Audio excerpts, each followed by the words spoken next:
Bismillahirrahmanirrahim. Assalamu alaikum, pyare viewers. Welcome to Nida's Notes. Today we are going to start our next topic of philosophy of law, which is what is the concept of legal positivism. इसमें जो introduction है वो आपको बताता है कि legal positivism is a school of thought largely developed by legal thinkers in 18th and 19th century. जो legal positivism है वो एक स्कूल ऑफ थॉट है जो कि basically 18th and 19th century जो है इसमें डेवलप हुआ, such as Jeremy Bentham and John Austin, इनके ज़रिए। The most prominent legal positivist in English has been H.L.A. Hurt, who in 1958 found common usages of positivism as applied to law to include the contentions that उन्होंने कहा इसके बाद जो इसका most prominent Jeremy Bentham and John Austin के बाद इसका most prominent जो जूरस था वो H.L.A. हेड था, जिसने एक पॉजिटिविज्म की कॉमन जो थी यूसेज या उसकी टर्म जो है वो यूज़ की और उसको लगा कि लॉ जो है कंटेंशंस है, that law are the command of human beings. उसको लगता था कि जो लॉ है वो ह्यूमन बींग के कमांड्स हैं, उनके ऑर्डर्स हैं।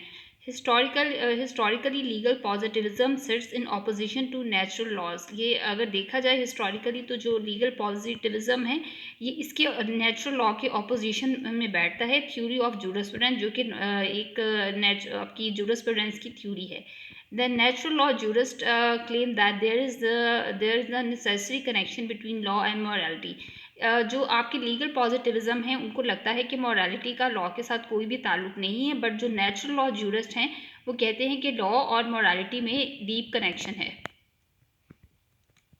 देन इसकी डेफिनेशन जो है वो कहते हैं according to Black's law dictionary the theory that legal rules are valid only because they are enacted by an existing political authority. वो कहते हैं ये वो थ्योरी है जो लीगल रूल्स जो कहती है कि लीगल रूल वैलिड हैं ओनली बिकॉज इसलिए सिर्फ they are enacted by an existing political authority, क्योंकि उनको किसी एक एग्जिस्टिंग पॉलिटिकल अथॉरिटी जो है उन्होंने इनेक्ट किया है, बनाया है और accepted as binding in a given society, not because they are grounded in morality और नेचुरल लॉ। और उनको उनकी बाइंडिंग फोर्स इसलिए है किसी भी सोसाइटी में क्योंकि उनको किसी पॉलिटिकल अथॉरिटी ने बनाया है, ना कि उनकी बाइंडिंग फोर्स जो है वो मोरालिटी या नेचुरल लॉ की वजह से है।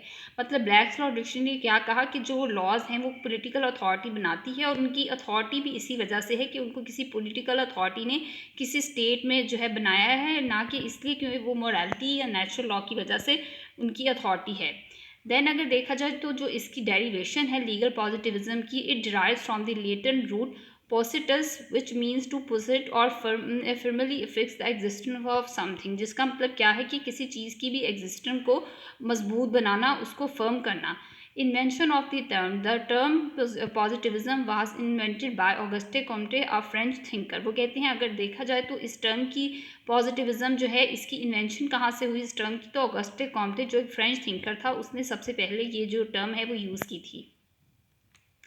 नेक्स्ट इसके अगर एडवोकेट देखा जाए तो उसमें जेरमी बेंथम है, जॉन ऑस्टन है एंड जो इसके मॉडर्न जूरिस्ट हैं वो है H.L.A. हर्ट। अब जेरमी बेंथम जो है उसको लगता था कि according to him law is the express will of sovereign. उसको लगता था कि जो लॉज हैं वो सॉवरन की एक्सप्रेस विल है, मतलब वो जो भी उसको लगता है कि अब उसकी जो मर्जी है वो बेसिकली लॉ है। Bentham made a distinction between the following types of people. उसने जो है वो दो तरह के लोगों जो है उनका ग्रुप बनाया, एक expositor, those who explain what the law is. एक वो थे एक्सपोसिटर जो लॉ को एक्सप्लेन करते थे कि लॉ है क्या, and censor those who criticize the law in the practice, जो लॉ को क्रिटिसाइज करते थे जो कि प्रैक्टिस में था, and compared it to their notions of what it ought to be. और साथ ही साथ वो ये कहते थे कि लॉ को होना कैसा चाहिए। बेसिकली जो आपकी लीगल पॉजिटिविज्म की थ्योरी है वो आपको कहती है कि व्हाट इज़ लॉ, लॉ है क्या, ना कि उसको इस चीज़ से कोई कंसर्न है कि what it ought to be, कि इसको कैसा होना चाहिए किसी भी आइडियल स्टेट में। और अगर देखा जाए तो इसको जो है वो आपकी जो एनालिटिकल जूरिस्प्रूडेंस है उसका भी एक ये व्यू जो है वो कह सकते हैं।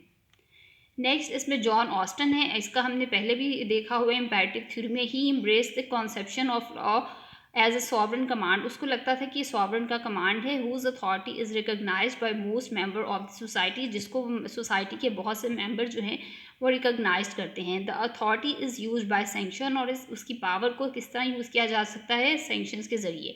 The three main essentials of Austen concepts are: laws are the command backed by sanction, a sovereign is one who is obeyed by the majority। ये उसके वही तीन जो कॉन्सेप्ट्स हैं जो उसने अपनी इम्पेरेटिव थ्योरी में भी दिए थे कि लॉज कमांड होते हैं, उनकी बैक पे सैंक्शन होती है और उसको जो है वो सॉवरन बनाता है। और सॉवरन कौन है? जिसको सब ओबे करते हैं, बट वो किसी को भी ओबे करने का जो है वो पाबंद नहीं है।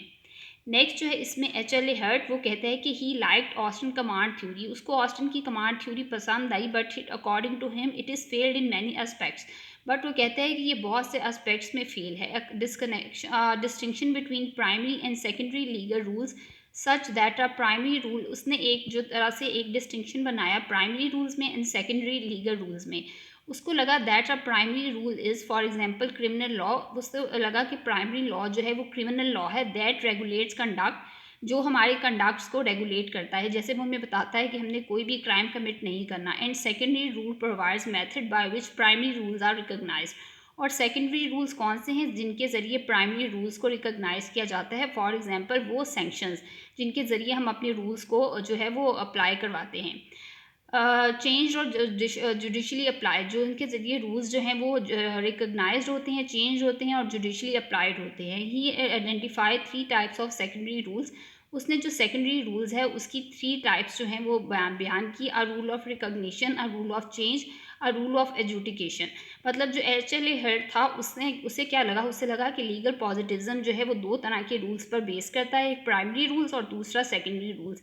प्राइमरी रूल्स जो हैं वो हमारे कंडक्ट से डील करता है और जो दूसरा सेकेंडरी रूल्स है वो उनको रिकॉग्नाइज करता है, और अगर हम उनको जो है वो वायलेट कर रहे हैं तो उसके लिए हमें सज़ा भी जुडिशल मतलब जुडिशली अप्लाई करता है। नेक्स्ट अगर इसकी करेक्टरिस्टिक देखें तो वो कहते हैं laws are the command, law जो है वो कमांड है। Analysis of legal concept, legal concept का ये एनालिसिस करता है। डिसीजन भी should be based on logic, जितने भी डिसीजंस हैं वो लॉ पे जो है वो लॉजिक पे बेस्ड होने चाहिए। Law must be separated from as it ought to be, और वो लॉ को इस चीज़ से सेपरेट करता है कि इसको किस तरह का होना चाहिए। आई होप आपको ये लेक्चर जो है वो समझ आ चुका होगा। Thank you so much for watching this video, and please subscribe my channel for more informative video. Thank you so much.